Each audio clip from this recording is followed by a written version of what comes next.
सभी छात्र छात्राओं को गुड मॉर्निंग। आज जो है कि बिहार एसएससी इंटर स्तरीय प्रारंभिक जो परीक्षा है, यह परीक्षा जो है कि 10 जुलाई, 11 जुलाई, 12 जुलाई और 13 जुलाई के जो है कि 2 पारियों में आयोजित किए जाएंगे। ऑफिशियल जो है कि डेट आ चुका है बिहार एसएससी इंटर स्तरीय का। तो आज जो है कि हम लोग बिहार एसएससी के लिए डिस्कशन क्लास नंबर 14 लेकर आए हैं और एनटीपीसी जो छात्र परम बड़े हैं उनके लिए भी ये क्लास है। तो बिहार एसएससी और एनटीपीसी आदि सभी प्रतियोगी परीक्षाओं के लिए महत्वपूर्ण क्लास है। आज का क्लास नंबर 14 है। आज का फर्स्ट क्वेश्चन से शुरू करते हैं। कौन सा विटामिन दूध में नहीं पाया जाता है? Vitamin C. कौन सी विटामिन सब्जियों से प्राप्त नहीं किया जा सकता है? तो विटामिन डी। कौन सा विटामिन जल में घुलनशील है? विटामिन बी और सी जल में घुलनशील है। कौन सी विटामिन वाष्प में घुलनशील है? तो विटामिन ए, डी, ई, के, ये सभी क्या है जी? वाष्प में घुलनशील विटामिन है। नेक्स्ट क्वेश्चन है, अरब सागर में स्थित भारतीय द्वीपों की मुख्य विशेषता क्या है? तो सभी द्वीप प्रवाल उद्गम के हैं। सभी द्वीप क्या है जी? प्रवाल उद्गम के हैं। मैकान का पठार भारत के किस राज्य में है? छत्तीसगढ़ में। मैकान का पठार भारत के किस राज्य में है? छत्तीसगढ़ में। छोटा नागपुर किसका नाम है? रांची का पठार। छोटा नागपुर किसका नाम है? रांची का पठार। इंदिरा पॉइंट भूमध्य रेखा से कितनी दूरी है? 876 किलोमीटर। इंदिरा पॉइंट भूमध्य रेखा से कितनी दूरी है? 876 किलोमीटर। भारत और चीन की सीमा रेखा को स्पर्श करने वाले भारतीय राज्य कौन से हैं? अरुणाचल प्रदेश, नागालैंड, मणिपुर एवं मिजोरम। भारत और चीन की सीमा रेखा को स्पर्श करने वाले भारतीय राज्य कौन कौन से हैं? अरुणाचल प्रदेश, नागालैंड, मणिपुर एवं मिजोरम। दक्षिणी भारत की सबसे ऊंची चोटी कौन सी है? अनाईमुडी। दक्षिणी भारत की सबसे ऊंची चोटी कौन सी है? अनाईमुडी। सर्वप्रथम इंडिया शब्द का प्रयोग भारत के लिए किस भाषा में किया गया? ग्रीक। सर्वप्रथम इंडिया शब्द का प्रयोग भारत के लिए किस भाषा में किया गया? ग्रीक। नेक्स्ट क्वेश्चन, प्राचीन भारतीय भौगोलिक मान्यता के अनुसार भारत किस द्वीप का अंग है? जम्बू द्वीप का। प्राचीन भारतीय भौगोलिक मान्यता के अनुसार भारत किस द्वीप का अंग है जी? जम्बू द्वीप का अंग है। नेक्स्ट क्वेश्चन, भारतीय मानक समय कितने डिग्री देशांतर पर आधारित है? भारतीय मानक समय 82.5 डिग्री पूर्वी देशांतर पर है। भारतीय मानक समय कितने डिग्री देशांतर पर आधारित है? 82.5 डिग्री पूर्वी देशांतर पर आधारित है। डंकन पास किसके मध्य स्थित है? दक्षिणी अंडमान और लिटिल अंडमान के मध्य स्थित है। डंकन पास किसके मध्य स्थित है? दक्षिण अंडमान और लिटिल अंडमान के मध्य स्थित है। भारत की मुख्य भूमि का सबसे उत्तरी भाग क्या कहलाता है? इंद्रकौल। भारत की मुख्य भूमि का सबसे उत्तरी भाग क्या कहलाता है? इंद्रकौल। भारत की मुख्य भूमि को रामेश्वरम द्वीप से कौन अलग करता है? आदम का फूल। भारत को मुख्य भूमि से रामेश्वरम द्वीप को कौन अलग करता है? आदम का फूल। दक्षिणी गंगोत्री क्या है? अंटार्कटिका स्थित एक भारतीय वैज्ञानिक अनुसंधान केंद्र है। दक्षिणी गंगोत्री क्या है? अंटार्कटिका स्थित भारतीय वैज्ञानिक अनुसंधान केंद्र है। क्षेत्रफल की दृष्टि से भारत के 3 बड़े राज्य का क्रम क्या है? राजस्थान, मध्य प्रदेश, महाराष्ट्र। राजस्थान, मध्य प्रदेश और महाराष्ट्र। आंध्र प्रदेश की पुरानी राजधानी कौन थी? कर्नूल। आंध्र प्रदेश की पुरानी राजधानी कौन थी? कर्नूल। सतपुड़ा की पहाड़ी किस राज्य में स्थित है? मध्य प्रदेश में। सतपुड़ा की पहाड़ी किस राज्य में स्थित है? मध्य प्रदेश में। अंडमान निकोबार द्वीप समूह की सबसे ऊंची चोटी कौन सी है? सैडल-पीक। अंडमान निकोबार द्वीप समूह की सबसे ऊंची चोटी कौन है? सैडल-पीक। मंगलोर से कन्याकुमारी तक का तटीय क्षेत्र क्या कहलाता है? मलाबार तट। मंगलोर से कन्याकुमारी तट का तटीय क्षेत्र क्या कहलाता है? मलाबार तट। दक्कन का पठार किन राज्य में स्थित है? महाराष्ट्र, मध्य प्रदेश, गुजरात, कर्नाटक और आंध्र प्रदेश। दक्कन का पठार भारत के किस राज्य में स्थित है? महाराष्ट्र, मध्य प्रदेश, गुजरात, कर्नाटक और आंध्र प्रदेश। धारवाड़ का पठार किस राज्य में स्थित है? धारवाड़ का पठार किस राज्य में स्थित है? कर्नाटक में। धारवाड़ का पठार किस राज्य में स्थित है जी? कर्नाटक में स्थित है। नीलगिरी की पहाड़ियाँ किस राज्य में स्थित है? तमिलनाडु में। नीलगिरी की पहाड़ियाँ किस राज्य में स्थित है? तमिलनाडु में। अनाईमुडी नामक चोटी की ऊंचाई कितनी है? 2695 मीटर। अनाईमुडी नामक चोटी की ऊंचाई कितनी है? 2695 मीटर। अरावली की पहाड़ियाँ किस राज्य में स्थित है? राजस्थान में। अरावली की पहाड़ियाँ किस राज्य में स्थित है जी? राजस्थान में। अरावली की पूर्व की ओर से कौन सी नदी निकलती है? बनास नदी। अरावली की पूर्वी हिस्से से कौन सी नदी निकलती है? बनास नदी। कौन सी नदी असम और अरुणाचल प्रदेश के बीच सीमा बनाती है? शंकोशी नदी। कौन सी नदी असम और अरुणाचल प्रदेश के बीच सीमा बनाती हैं? शंकोशी नदी। भूवैज्ञानिक के अनुसार हिमालय पर्वत पहले क्या था? टेथिस नामक सागर। भूवैज्ञानिक के अनुसार हिमालय पर्वत पहले क्या था? टेथिस नामक सागर। भारत और पाकिस्तान के बीच रेड क्लिफ रेखा कब निर्धारित की गई? 15 अगस्त 1947 ईस्वी को भारत और पाकिस्तान के बीच रेड क्लिफ रेखा कब निर्धारित की गई? 15 अगस्त 1947 ईस्वी को। महेंद्रगिरी की पहाड़ियाँ किन दो राज्य के तट पर है? उड़ीसा और आंध्र प्रदेश। महेंद्रगिरी की पहाड़ियाँ किन दो राज्यों के बीच हैं? उड़ीसा और आंध्र प्रदेश। पंबन द्वीप कहाँ स्थित है? मन्नार की खाड़ी में। पंबन द्वीप कहाँ स्थित है जी? मन्नार की खाड़ी में। केंद्र शासित प्रदेशों का सबसे बड़ा पत्तन कौन सा है? Port Blair. केंद्र शासित प्रदेशों का सबसे बड़ा पत्तन कौन सा है? Port Blair. सहायक संधि को सुनिश्चित एवं व्यापक स्वरूप किसने प्रदान किया? लॉर्ड वेलेस्ली ने। सहायक संधि को सुनिश्चित एवं व्यापक स्वरूप किसने प्रदान किया? लॉर्ड वेलेस्ली ने। पंजाब के राजा रंजीत सिंह की राजधानी कहाँ थी? लाहौर। पंजाब के राजा रंजीत सिंह जी की राजधानी कहाँ थी? लाहौर। गुद्द प्रथा प्रतिबंध किस गवर्नर जनरल ने लगाया था? लॉर्ड डलहौजी ने। गुद्द प्रथा प्रतिबंध किस गवर्नर जनरल ने लगाया था? लॉर्ड डलहौजी ने। डेनमार्क की प्रथम व्यापारी कंपनी का गठन कब किया गया? 1616 ईस्वी में। डेनमार्क की प्रथम व्यापारी कंपनी का गठन कब किया गया जी? 1616 ईस्वी में। किसके काल में बोर्ड ऑफ रेवेन्यू की स्थापना की गई? वॉरेन हेस्टिंग्स के काल में बोर्ड ऑफ रेवेन्यू की स्थापना की गई। किसके काल में बोर्ड ऑफ रेवेन्यू की स्थापना की गई? वॉरेन हेस्टिंग्स के काल में। किस अंग्रेज को प्रशासनिक सेवा का जनक माना जाता है? लॉर्ड कॉर्नवालिस को प्रशासनिक सेवा का जनक माना जाता है। किस अंग्रेज को प्रशासनिक सेवा का जनक माना जाता है? लॉर्ड कॉर्नवालिस को प्रशासनिक सेवा का जनक माना जाता है। कलकत्ता में स्थित फोर्ट विलियम कॉलेज की स्थापना किसने की? लॉर्ड वेलेस्ली ने। कलकत्ता में स्थित फोर्ट विलियम कॉलेज की स्थापना किसने की? लॉर्ड वेलेस्ली ने। टेनेसी एक्ट या काश्तकारी अधिनियम कब लागू किया गया? तो 1822 ईस्वी में। टेनेसी एक्ट या काश्तकारी अधिनियम कब लागू किया गया? 1822 ईस्वी में। बैरकपुर में सैन्य विद्रोह का प्रारंभ हुआ 1824 ईस्वी में। बैरकपुर में सैन्य विद्रोह का प्रारंभ हुआ 1824 ईस्वी में। नेक्स्ट क्वेश्चन है, किस गवर्नर जनरल का कार्यकाल शिक्षा सुधारों के लिए माना जाता है? शिक्षा सुधारों के लिए किस गवर्नर जनरल का कार्यकाल माना जाता है? तो लॉर्ड विलियम बेंटिक का कार्यकाल माना जाता है। कलकत्ता मेडिकल कॉलेज की स्थापना कब और किसके द्वारा किया गया? कलकत्ता मेडिकल कॉलेज की स्थापना 1835 ईस्वी में लॉर्ड विलियम बेंटिक के द्वारा किया गया। कलकत्ता मेडिकल कॉलेज की स्थापना कब और किसके द्वारा किया गया? 1835 ईस्वी में लॉर्ड विलियम बेंटिक के द्वारा किया गया था। बालिका हत्या पर प्रतिबंध कब लगाया गया था? 1830 ईस्वी में। बालिका हत्या पर प्रतिबंध कब लगाया गया था? 1830 ईस्वी में। इसे भारतीय प्रेस का मुक्तिदाता कहा जाता है? चार्ल्स मेडकॉफ को। किसे भारतीय प्रेस की मुक्तिदाता कहा जाता है? चार्ल्स मेडकॉफ को। इनाम कमीशन की स्थापना किसने किया? लॉर्ड डलहौजी ने। इनाम कमीशन की स्थापना किसने किया? लॉर्ड डलहौजी ने। इनाम कमीशन की स्थापना किसने किया? लॉर्ड डलहौजी ने।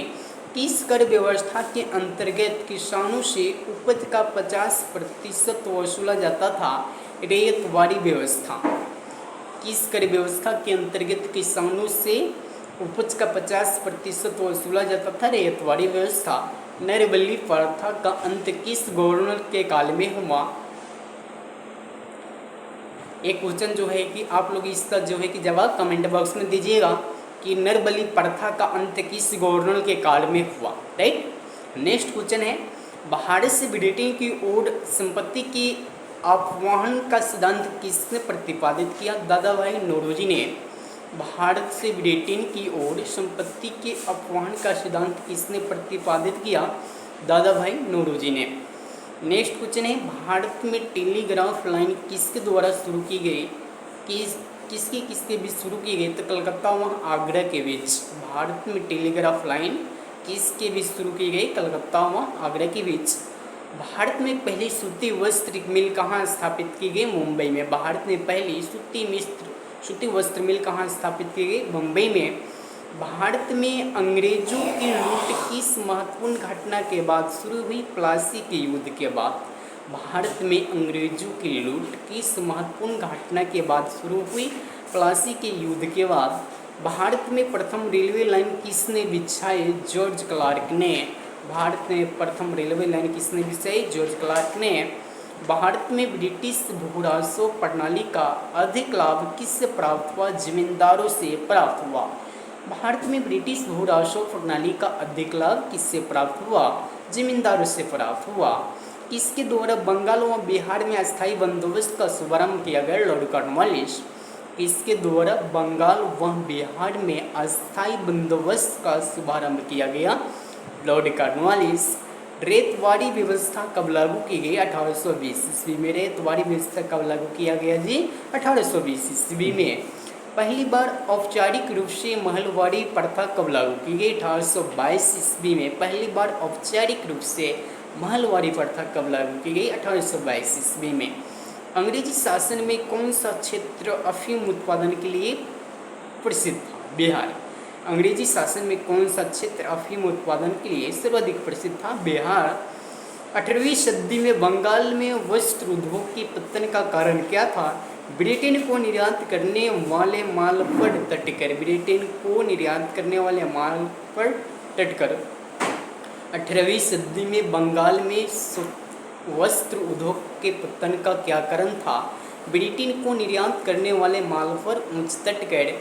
नीलकृषकों की दुर्दशा पर लिखी गई पुस्तक नीलदर्पण के लेखक कौन है? दीनबंधु मित्र। नीलकृषकों की दुर्दशा पर लिखी गई पुस्तक नीलदर्पण के लेखक कौन है? दीनबंधु मित्र। अंग्रेजों द्वारा प्रथम कहवा बागान लगाया गया था? वायनाड के जनपद में। अंग्रेजों द्वारा प्रथम कहवा बागान कहाँ लगाए गए थे? वायनाड के जनपद में।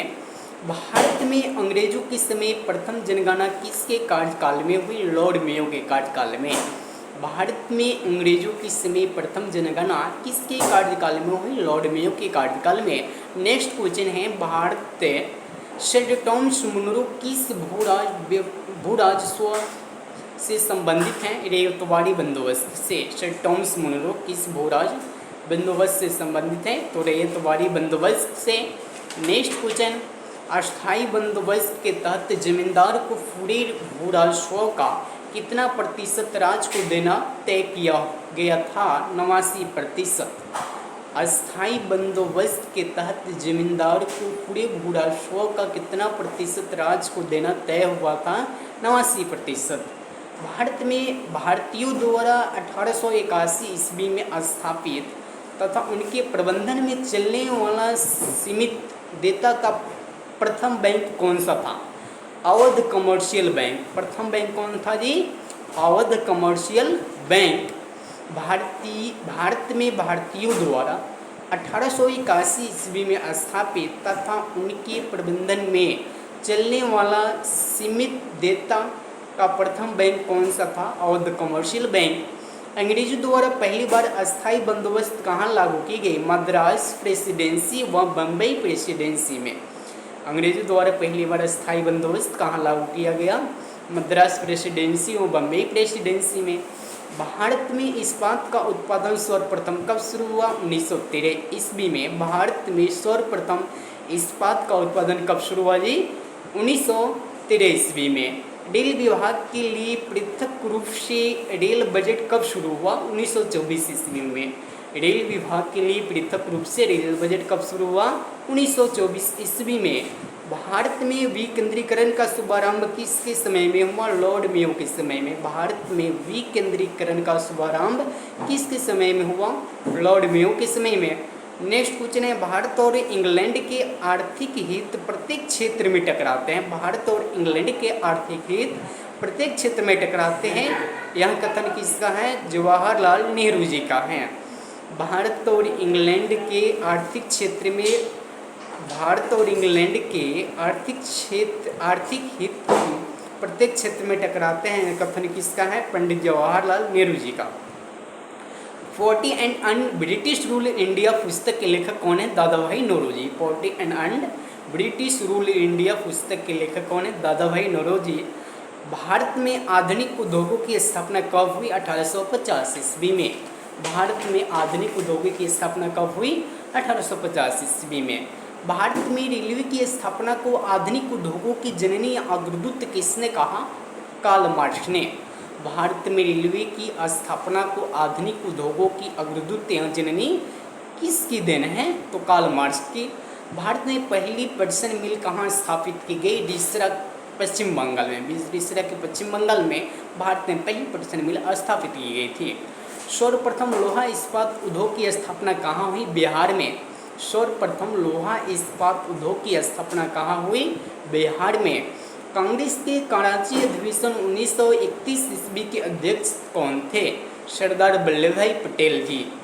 कांग्रेस के कराची अधिवेशन 1931 ईस्वी के अध्यक्षता किनके द्वारा किया गया था? सरदार वल्लभ भाई पटेल जी द्वारा। भारत में अंग्रेजों को भूमि खरीदने व बेचने की अनुमति कब मिली? 1833 ईस्वी में। भारत में अंग्रेजों को भूमि खरीदने व बेचने की अनुमति कब मिली? 1833 ईस्वी में।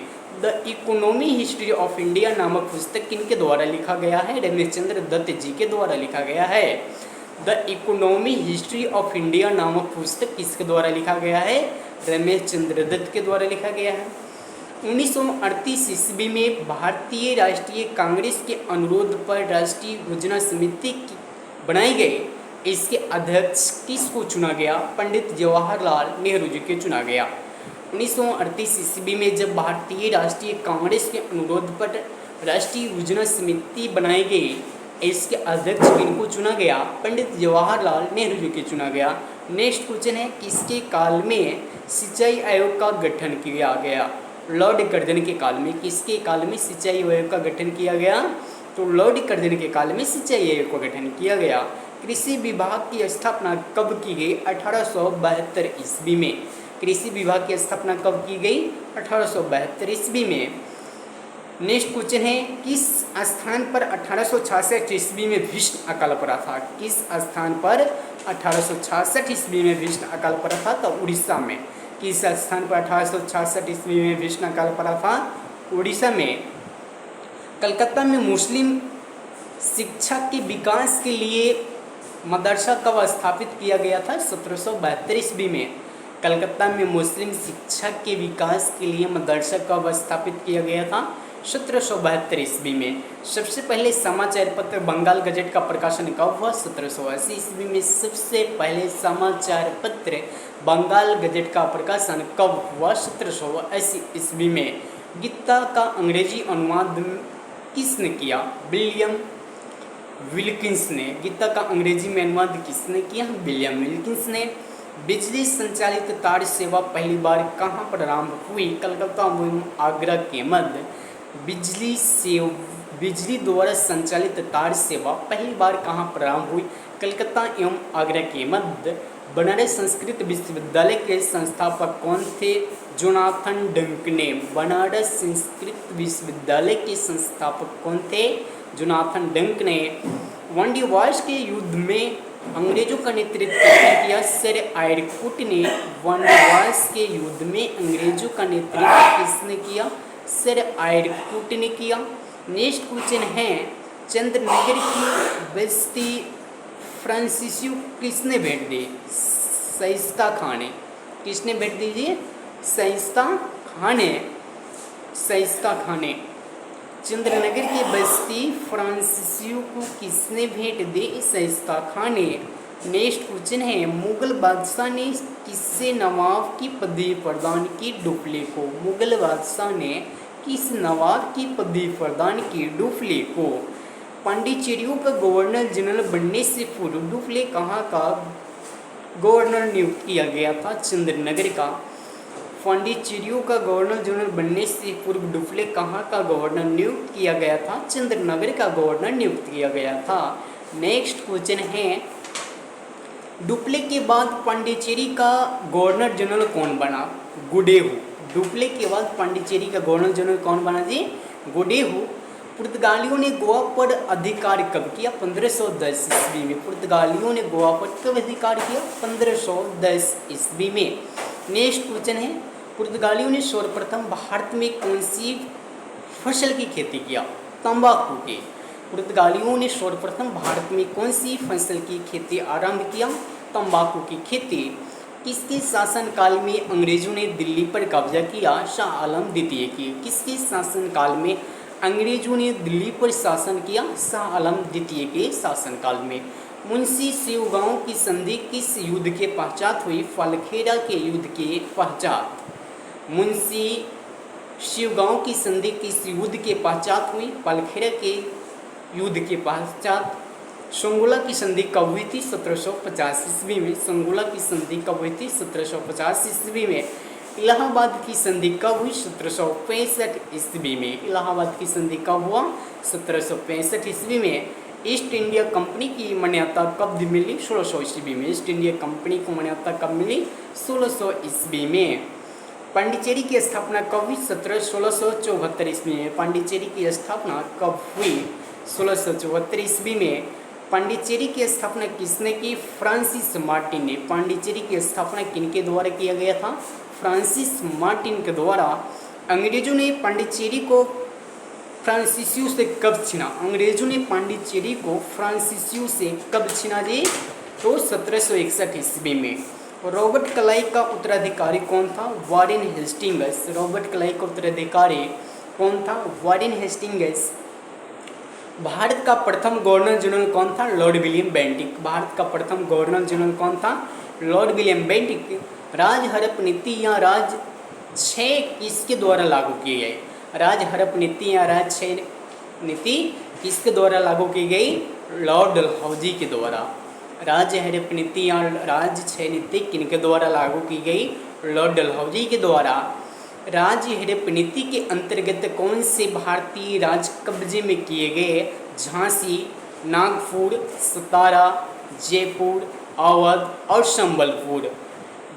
राज्य हड़प नीति के अंतर्गत कौन से भारतीय राज कब्जे में किए गए? तो झांसी, नागपुर, सतारा, जयपुर, अवध और संबलपुर। भारत का प्रथम वायसराय कौन था? Lord Canning. भारत का प्रथम वायसराय कौन था? Lord Canning. तीसरे आंग्ल मैसूर युद्ध को रोकने के लिए टीपू सुल्तान ने कौन सी संधि की? श्रीरंगपट्टनम की संधि। तीसरे आंग्ल मैसूर युद्ध को रोकने के लिए टीपू सुल्तान ने कौन सी संधि की? तीसरे आंग्ल मैसूर युद्ध को रोकने के लिए टीपू सुल्तान ने कौन सी संधि की? श्रीरंगपट्टनम की संधि। 1757 ईस्वी में क्लाई ने किससे पराजित किया? सिराजुद्दौला को। 1757 ईस्वी में क्लाई ने किससे पराजित किया? सिराजुद्दौला को।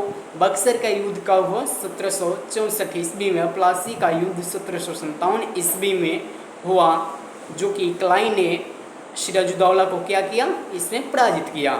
प्लासी के युद्ध में अंग्रेजों का नेतृत्व किसने किया? रॉबर्ट क्लाई ने। प्लासी के युद्ध में अंग्रेजी सेना का नेतृत्व किसने किया? रॉबर्ट क्लाई ने।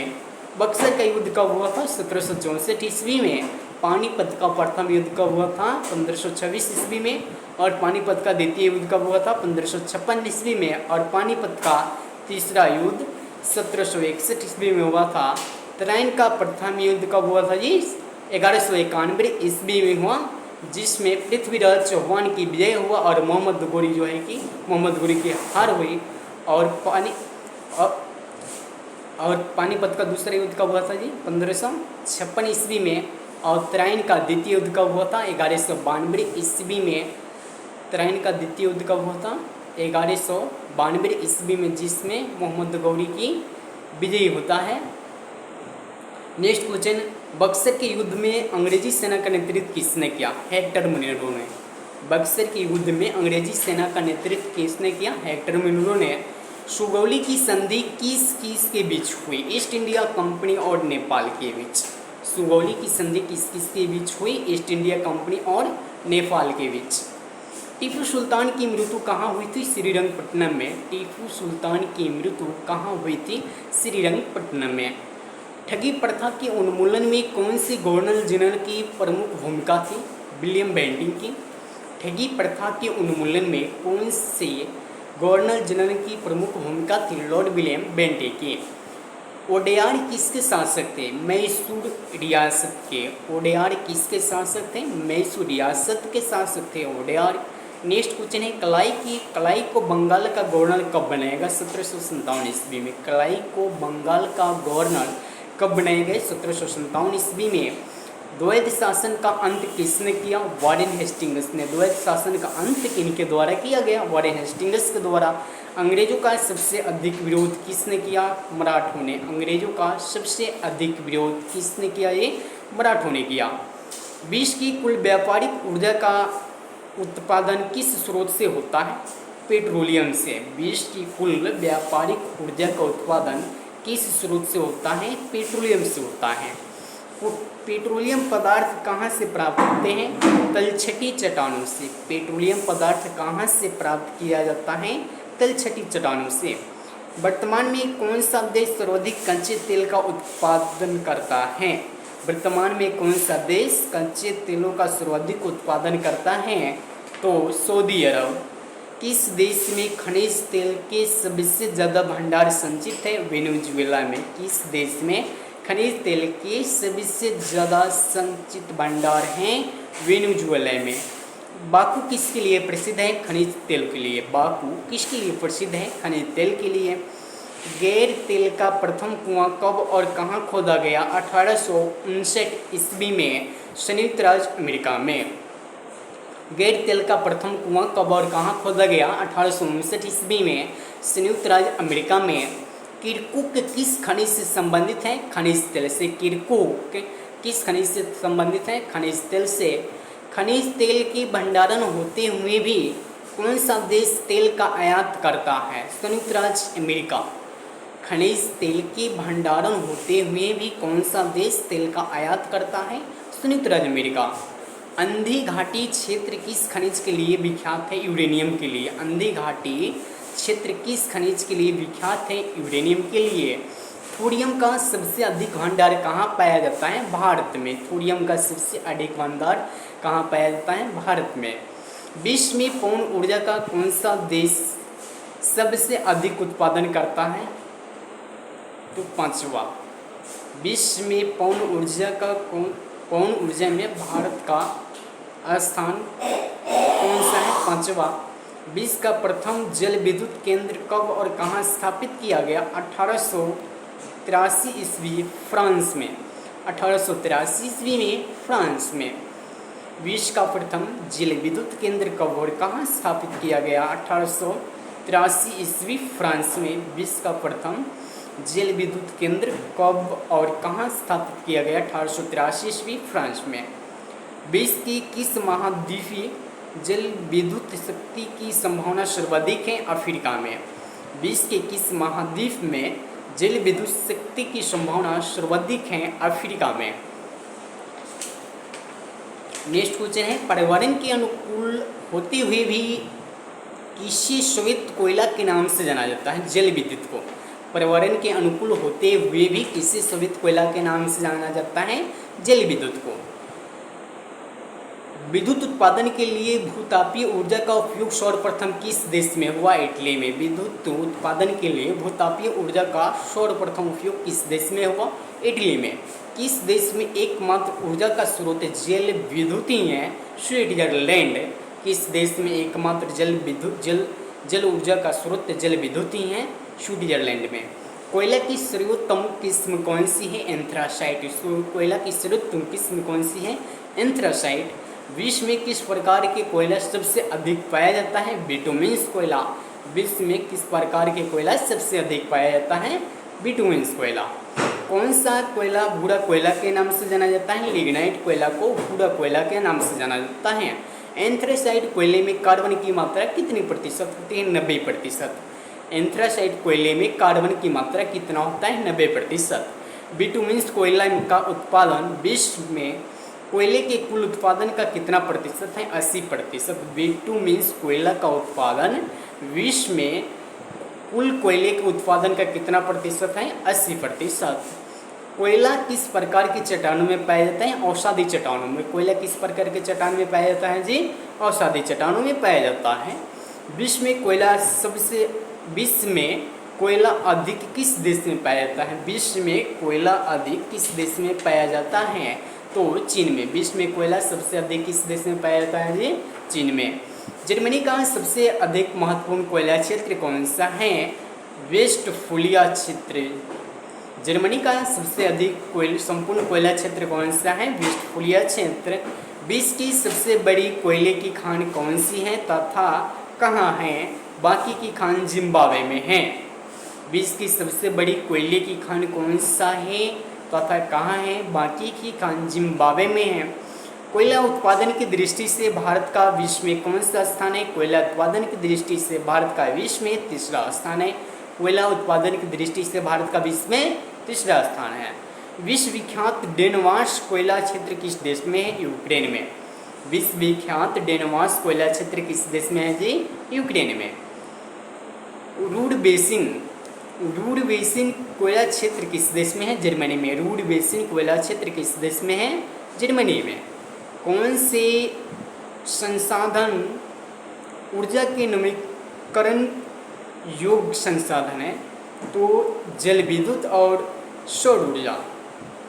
कौन से संसाधन ऊर्जा के नवीकरण योग्य संसाधन है? तो जल विद्युत और सौर ऊर्जा। नाम सतलुज की नदी पश्चिम की ओर बहती है। नाम सतलुज की नदी किधर बहती है जी? पश्चिम की ओर बढ़ती है। न से नर्मदा नदी हो जाएगा, म से माही नदी हो जाएगा, स से साबरमती नदी हो जाएगा, साबरमती हो जाएगा, ल से लूनी नदी हो जाएगा और न से नर्मदा हो जाएगा। ये 5 नदियाँ जो है कि पश्चिम की ओर बहती है। नाम सतलुज की नदी पश्चिम की ओर बहती है। न से नर्मदा, म से माही, स से साबरमती, ल से लूनी और त से ताप्ती। चलिए नेक्स्ट क्वेश्चन है, म्यांमार को पेगुयोमा क्षेत्र किस लिए प्रसिद्ध है? खनिज तेल के लिए। म्यांमार का पेगुयोमा क्षेत्र किस लिए प्रसिद्ध है? खनिज तेल के लिए। पवन ऊर्जा, भूतापीय ऊर्जा और ज्वारीय ऊर्जा, सौर ऊर्जा क्या है? ऊर्जा का अपरंपरागत स्रोत है। पवन ऊर्जा, भूतापीय ऊर्जा, ज्वारीय ऊर्जा और सौर ऊर्जा ऊर्जा का परंपरागत स्रोत है। विश्व में पेट्रोलियम का सबसे बड़ा आयात कौन सा देश करता है? संयुक्त राज्य अमेरिका। विश्व में पेट्रोलियम का सबसे बड़ा आयात कौन सा देश करता है? संयुक्त राज्य अमेरिका। किस देश में सर्वप्रथम पेट्रोलियम का उत्पादन हुआ? संयुक्त राज्य अमेरिका। म्यांमार का पेगुयोमा क्षेत्र किस लिए प्रसिद्ध है? खनिज तेल के लिए प्रसिद्ध है। नेक्स्ट क्वेश्चन है, जल विद्युत उत्पादन हेतु सबसे अधिक उपयुक्त भौगोलिक दशाएं किस देश में उपलब्ध है? कांगो गणराज्य में। जल विद्युत उत्पादन हेतु सबसे अधिक उपयुक्त भौगोलिक दशाएं किस देश में उपलब्ध हैं? कांगो गणराज्य में। उज्वास कोयला क्षेत्र किस देश में है? रूस में। उज्वास कोयला क्षेत्र किस देश में है जी? रूस में। विश्व का सबसे अधिक लिग्नाइट कोयला उत्पादक देश कौन सा है? जर्मनी। विश्व का सबसे अधिक लिग्नाइट कोयला देश किस देश में है? जर्मनी में। विश्व में संभाव्य जल विद्युत शक्ति का न्यूनतम विकास किस महाद्वीप में हुआ? अफ्रीका महाद्वीप में। विश्व में संभाव्य जल विद्युत शक्ति का न्यूनतम विकास किस महाद्वीप में हुआ? अफ्रीका में। गुप्त संवत की स्थापना कब हुई? 319 ईस्वी में। गुप्त संवत 319 ईस्वी में। गुप्त वंश की स्थापना किसने की? चंद्रगुप्त प्रथम ने। गुप्त वंश की स्थापना किसने की? चंद्रगुप्त प्रथम ने। गुप्त वंश के किस शासक ने महाधिराज की उपाधि धारण किया? चंद्रगुप्त प्रथम ने। गुप्त वंश के किस शासक ने महाधिराज की उपाधि धारण किया? चंद्रगुप्त प्रथम ने। आर्यभट्ट कौन था? खगोल वैज्ञानिक व गणितज्ञ। आर्यभट्ट कौन था? खगोल वैज्ञानिक व गणितज्ञ। आर्यभट्ट किस वंश के समकालीन थे? गुप्त वंश के। आर्यभट्ट किस वंश के समकालीन थे? गुप्त वंश के। गुप्त शासकों की राज दरबारी भाषा क्या थी? गुप्त शासकों की राज दरबारी भाषा क्या थी? तो संस्कृत। गुप्त शासकों की राज दरबारी भाषा क्या थी? संस्कृत। गुप्त राजवंश के किस शासक ने हुनों के आक्रमण को रोका? स्कंदगुप्त ने। गुप्त राजवंश के किस शासक ने हुनों के आक्रमण को रोका? स्कंदगुप्त ने। गुप्त राजवंश के लिए प्रसिद्ध था? कला एवं स्थापत्य के लिए। गुप्त राजवंश किसके लिए प्रसिद्ध था? कला एवं स्थापत्य के लिए। अजंता व एलोरा कलाकृति किस काल से संबंधित है? गुप्त काल से। अजंता व एलोरा कलाकृतियाँ किस काल से संबंधित है? गुप्त काल से। कालिदास किसके राज दरबारी कवि थे? चंद्रगुप्त द्वितीय व विक्रमादित्य के। कालिदास किसके राज दरबारी कवि थे? चंद्रगुप्त द्वितीय व विक्रमादित्य के। अजंता चित्रकारी किस धर्म से संबंधित है? बौद्ध धर्म से। अजंता चित्रकारी किस धर्म से संबंधित है जी? बौद्ध धर्म से। एडन अभिलेख का संबंध किस शासक से है? भानुगुप्त से। एडन अभिलेख का संबंध किस शासक से है? भानुगुप्त से। चीनी यात्री फयान किसके शासनकाल में भारत आया था? चंद्रगुप्त द्वितीय के शासनकाल में। चीनी यात्री फयान किसके शासनकाल में भारत आया था? चंद्रगुप्त द्वितीय के शासनकाल में।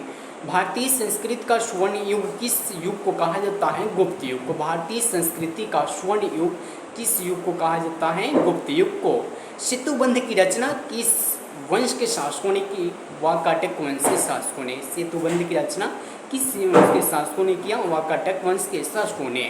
किस गुप्त काल शासक को कविराज कहा गया? समुद्रगुप्त को। किस गुप्तकालीन शासक को कविराज कहा गया? समुद्रगुप्त को। समुद्रगुप्त को। नेक्स्ट क्वेश्चन है, कौन सा गुप्त शासक भारतीय नेपोलियन के लिए प्रसिद्ध था? समुद्रगुप्त। कौन सा गुप्त शासक भारतीय नेपोलियन के लिए जाने जाते हैं? समुद्रगुप्त। स्कंदगुप्त को किस लेख से शक्रोपम कहा गया? कौम स्तंभ लेख से। स्कंदगुप्त को किस लेख से शक्रोपम कहा गया? कौम स्तंभ लेख से। गुप्त काल में सबसे लोकप्रिय देवता कौन थे? विष्णु। गुप्त काल के सबसे लोकप्रिय देवता कौन थे जी? विष्णु। दिल्ली में स्थित लौह स्तंभ किस सदी में निर्मित हुआ? चौथी सदी में। दिल्ली में स्थित लौह स्तंभ किस सदी में निर्मित हुआ? चौथी सदी में। फयान द्वारा लिखी ग्रंथ को फोकुओ की में किसका वर्णन मिलता है? बौद्ध धर्म और सिद्धांतों का वर्णन मिलता है। फयान द्वारा लिखित ग्रंथ को फोकुओ की में किसका वर्णन मिलता है? बौद्ध धर्म व सिद्धांतों का। अमरकोश नामक ग्रंथ की रचना किसने और किस शासक से जुड़े थे? अमरसिंह ने चंद्रगुप्त द्वितीय से जुड़े थे। अमरकोश नामक ग्रंथ की रचना किसने की और वे किस शासक से जुड़े थे? अमरसिंह के द्वारा किया गया था और चंद्रगुप्त द्वितीय से जुड़ा हुआ था। हरिसेन किसका राजदरबारी कवि था? समुद्रगुप्त का। हरिसेन किसका राजदरबारी कवि था? समुद्रगुप्त का। गुप्त काल की सोने की मुद्रा को क्या कहा जाता था? दिनार। गुप्त काल की सोने को मुद्रा को क्या कहा जाता था जी? दिनार कहा जाता था। कुमार संभव महाकाव्य किसने लिखा? कालिदास ने। कुमार संभव महाकाव्य को किसने लिखा जी? कालिदास ने लिखा। नालंदा विश्वविद्यालय की स्थापना किस युग में हुई? गुप्त युग में। नालंदा विश्वविद्यालय की स्थापना किस युग में हुई? गुप्त युग में। गुप्त युग में भूराजस्व की दर क्या थी? गुप्त युग में भूराजस्व की दर क्या थी? उपज का छठा भाग। गुप्त युग में भूराजस्व की दर क्या था? उपज का छठा भाग। नगरों को क्रमिक पतन किस युग की विशेषता थी? गुप्त युग की। नगरों की क्रमिक पतन किस युग की विशेषता थी? गुप्त युग की। किस वंश के शासकों ने मंदिरों और ब्राह्मणों को सबसे अधिक ग्राम अनुदान दिए? गुप्त वंश के। गुप्त वंश के। नगरों का क्रमिक पतन किस युग की विशेषता थी? गुप्त युग की। किस वंश के शासकों ने मंदिरों और ब्राह्मणों को सबसे अधिक ग्राम अनुदान दिए? गुप्त वंश के। महरौली स्थित लौह स्तंभ किसकी स्मृति में है? चंद्रगुप्त द्वितीय की। महरौली स्थित लौह स्तंभ किसकी स्मृति में? चंद्रगुप्त द्वितीय की। कालिदास द्वारा रचित मालविका गान मित्रम नाटक के नायक कौन है? अग्निमित्र। कालिदास द्वारा रचित मालविका अग्निमित्रम नाटक का नायक कौन था जी? अग्निमित्रम। समुद्रगुप्त की सैनिक उपलब्धियों का वर्णन किस अभिलेख में है? प्रयाग अभिलेख में। समुद्रगुप्त की सैनिक उपलब्धियों का वर्णन किस अभिलेख में है? प्रयाग अभिलेख में। बाल विवाह की प्रथम कब शुरू हुई? गुप्त युग में। बाल विवाह की प्रथा कब शुरू हुई?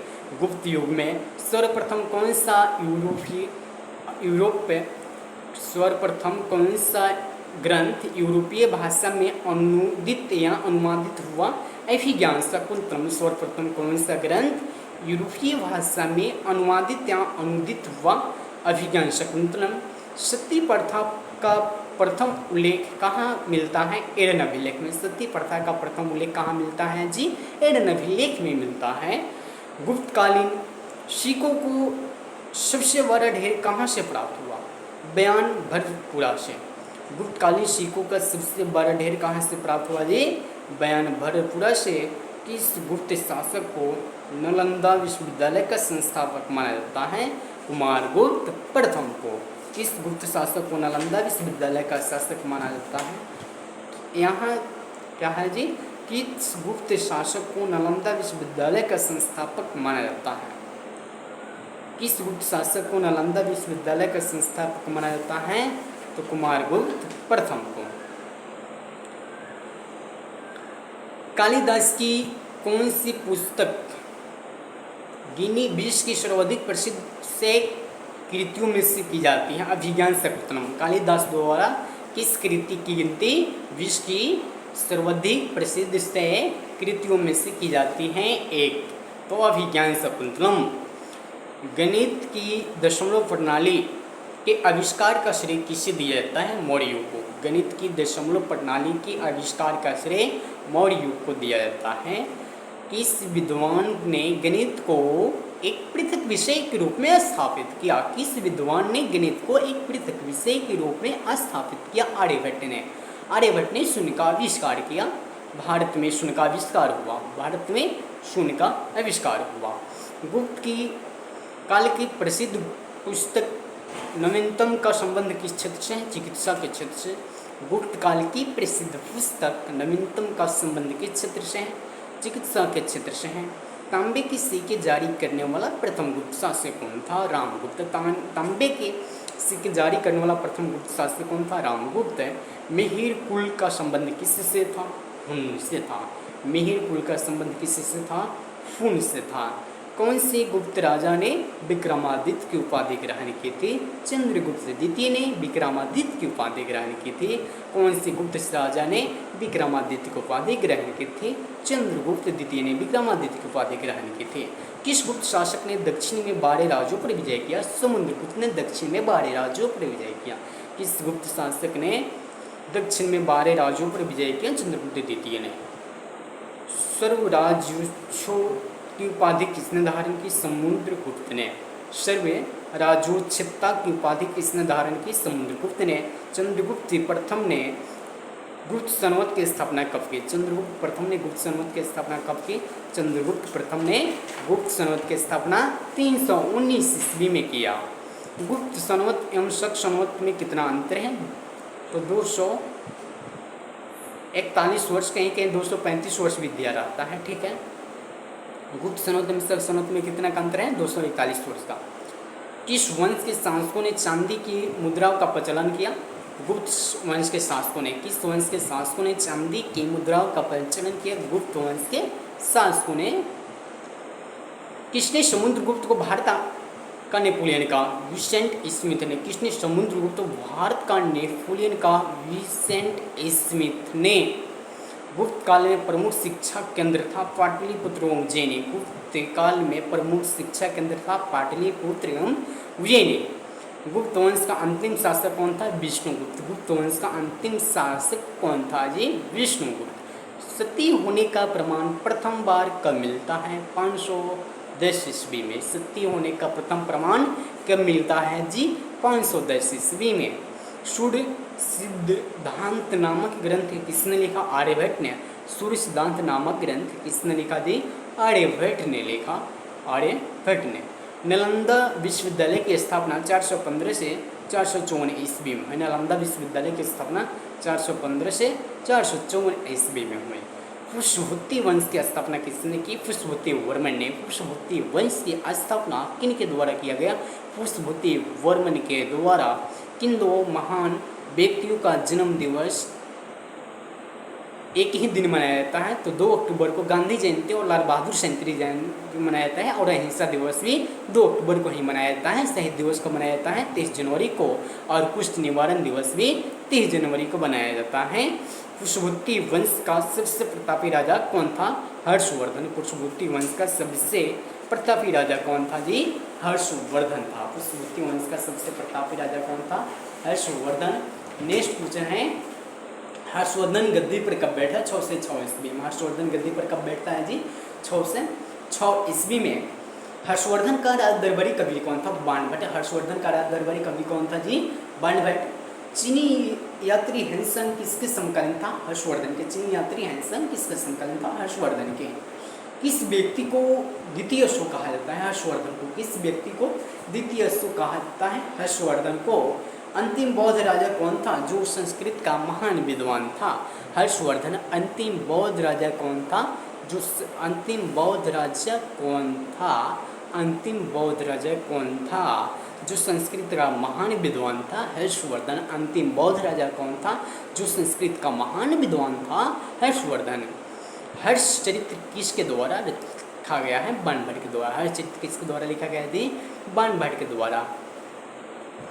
नेक्स्ट क्वेश्चन है, किस राजा ने रत्नावली नामक पुस्तक लिखी? हर्षवर्धन ने। किस राजा ने रत्नावली नामक पुस्तक लिखी?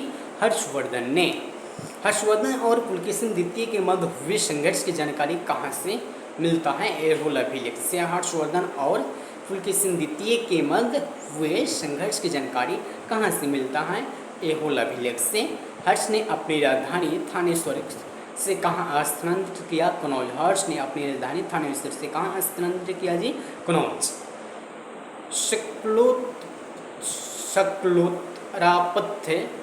शकलोत्तरापथनाथ किससे कहा गया? हर्षवर्धन को। शकलोत्तरापथनाथ किससे कहा गया? हर्षवर्धन को। शकलोत्तरापथनाथ किससे कहा गया जी? हर्षवर्धन को कहा गया। बंगाल का कौन सा शासक हर्ष के समकालीन था? शशांक। बंगाल का कौन सा शासक हर्ष के समकालीन था? शशांक। गुप्त वंश के शासक, गुप्त वंश के पश्चात उत्तर भारत में बड़े भाग का पुनर्गठन किसने किया? हर्षवर्धन ने। गुप्त वंश के पश्चात उत्तर भारत में बड़े भाग का पुनर्गठन किसने किया? हर्षवर्धन ने। हर्ष के शासन काल में उत्तर भारत का सबसे महत्वपूर्ण शहर कौन सा था? कनौज। हर्ष के शासन काल में उत्तर भारत का सबसे महत्वपूर्ण शहर कौन सा था? कनौज। हर्षवर्धन अपनी धार्मिक सभा कहाँ किया करता था? प्रयाग में। हर्षवर्धन अपनी धार्मिक सभा कहाँ किया करता था? प्रयाग में। हर्षवर्धन की राजधानी थानेश्वर वर्तमान में कहाँ स्थित है? हरियाणा में। हर्षवर्धन की राजधानी थानेश्वर वर्तमान में कहाँ स्थित है? हरियाणा में। वर्तमान में कनौज किस देश में स्थित है? उत्तर प्रदेश में। वर्तमान में कनौज किस देश में स्थित है? उत्तर प्रदेश में। हैंसन की भारत यात्रा के समय सूती कपड़ों के उत्पादन के लिए सबसे प्रसिद्ध नगर कौन सा था? मथुरा। सबसे प्रसिद्ध नगर कौन था जी? मथुरा। हैंसन की भारत यात्रा के समय सूती वस्त्रों के उत्पादन के लिए सबसे महत्वपूर्ण केंद्र कौन सा था? मथुरा। नेक्स्ट क्वेश्चन है, किस चीनी यात्री को यात्रियों का राजकुमार कहा जाता है? हैंसान को। किस चीनी यात्री को यात्रियों का राजकुमार कहा जाता है? हैंसान को। कुंभ के मेले का शुभारंभ किसने किया? हर्षवर्धन ने। कुंभ के मेलों का शुभारंभ किसने किया था? हर्षवर्धन ने। इस शासक ने नालंदा विश्वविद्यालय के लिए 100 ग्रामों की आय में दान दी थी। इस शासक ने नालंदा विश्वविद्यालय के लिए 100 ग्रामों की आय दान के लिए दी थी, तो हर्षवर्धन ने। दक्षिण भारत में एड़ीपत्ती का अर्थ क्या है? जलाशय की भूमि। दक्षिण भारत में एड़ीपत्ती का अर्थ क्या होता है? जलाशय की भूमि। जलाशय की भूमि। पुष्पवती काल में राज्य की आय का मुख्य साधन क्या था? भूमिकर। पुष्पवती काल में आय के राज का मुख्य साधन क्या था जी? भूमि कर। भूमि उस भूति काल में भूमि कर कितना लिया जाता था? पैदावार का 1/6 भाग। उस भूति काल में भूमि का कितना भाग लिया जाता था? पैदावार का 6ठा भाग।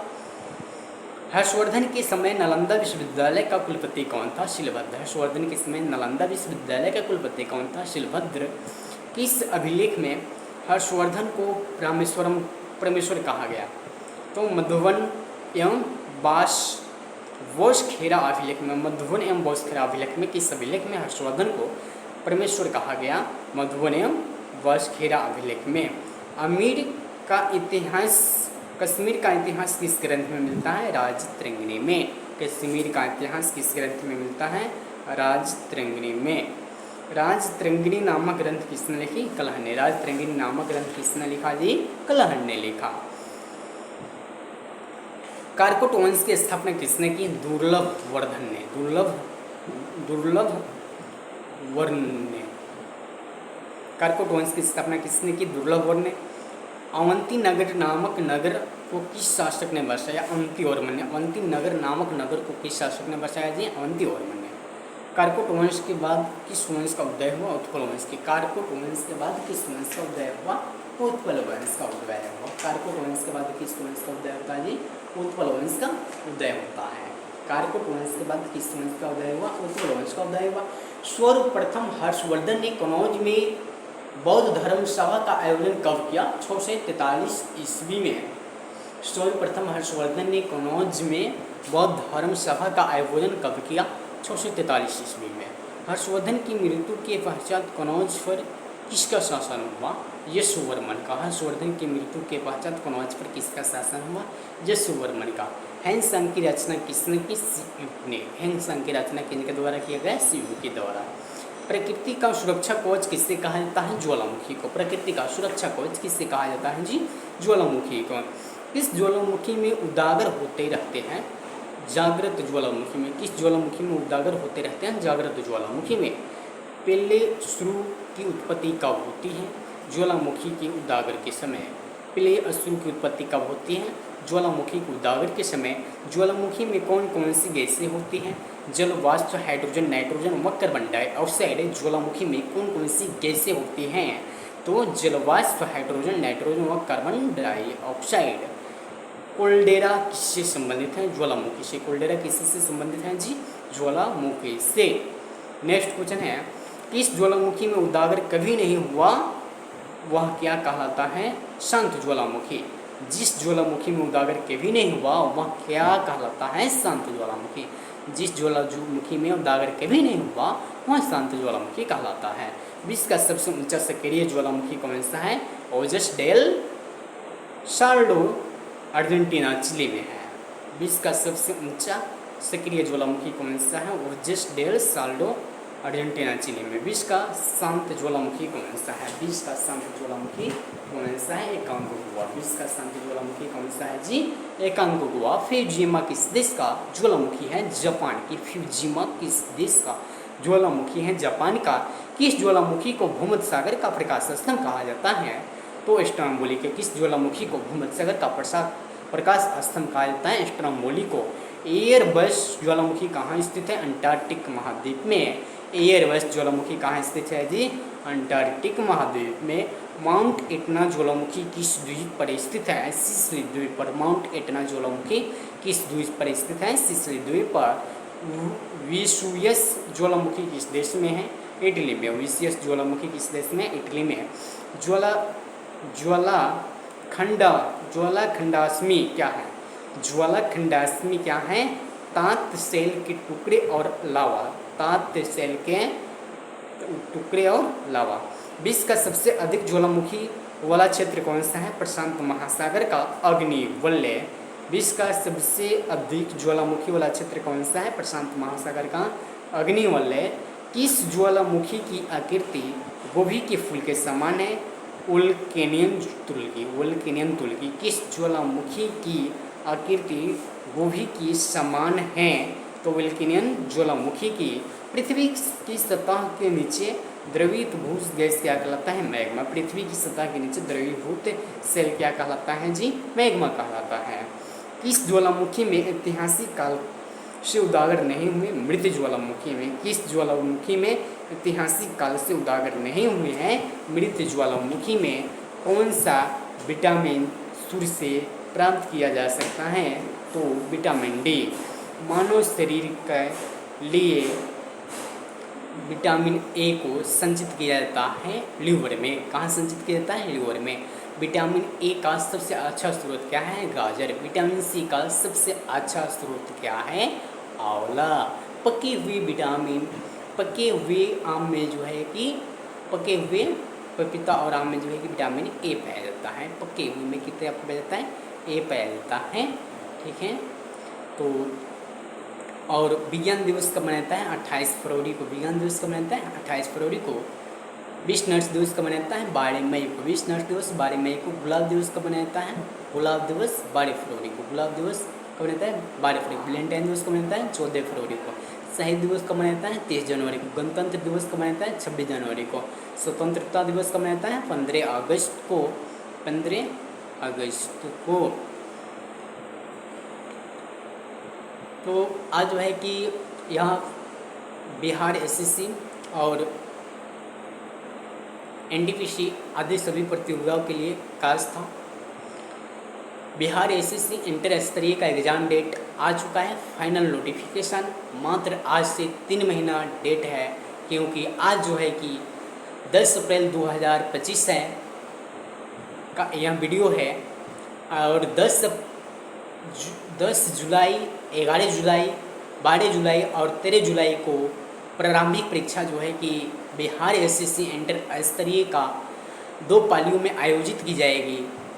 तो आप जो है कि अभी से अपना तैयारी को पूरी पकड़ के साथ, मजबूती के साथ 3 महीना बिल्कुल फोकस से पढ़िए और धैर्य के साथ, ईमानदारी के साथ सफलता निश्चित मिलेगा आपको अब की बार। तो मंजिल ने हौसलों से कहा तेरे बस की बात नहीं, हौसलों ने मंजिल की आंखें में आंखें डालकर बुलंद चल छोटी तेरी इतनी बात नहीं। सफलता एक दिन में नहीं मिलता है दोस्त, एक दिन अवश्य मिलता है। भाग कोई लिखा हुआ दस्तावेज नहीं, इसे रोज रोज खुद से ही लिखना पड़ता है। सफलता का मूल मंत्र संघर्ष और धैर्य है। सफलता का मूल मंत्र क्या है जी? संघर्ष और धैर्य है। समाज का मूल मंत्र शिक्षा है। समाज का मूल मंत्र क्या है जी? शिक्षा है। समाज में यदि शिक्षित लोग रहेंगे तभी तो समाज का विकास होगा। तो इसीलिए समाज का मूल मंत्र क्या है जी? शिक्षा है। तो समाज पहले खुद शिक्षित होइए, उसके बाद में समाज को क्या कीजिएगा? शिक्षा जो है कि समाज में शिक्षा को बढ़ावा दीजिएगा। तो संघर्ष जितना कठिन होगा सफलता उतनी ही अच्छी होगी। संघर्ष जितना कठिन होगा सफलता उतनी ही अच्छी होगी। हर दर्द की एक पहचान होती है, उसी चंद्रमा में की मेहमान होती है। वहीं बदलते रुखाओं को जिनके इरादे में जान होती है, जिनके इरादों में जान होती है। यह एनटीपीसी के लिए और बिहार एसएससी इंटर स्तरीय के लिए काफ़ी उपयोगी क्लास है। यह क्लास जो है कि डिस्कशन क्लास बिहार एसएससी के लिए क्लास नंबर 14 है। कल जो है कि हम लोग 15 नंबर क्लास लेकर आएंगे। आज के लिए इतना ही दोस्त। जय हिंद, जय भारत। Thank you.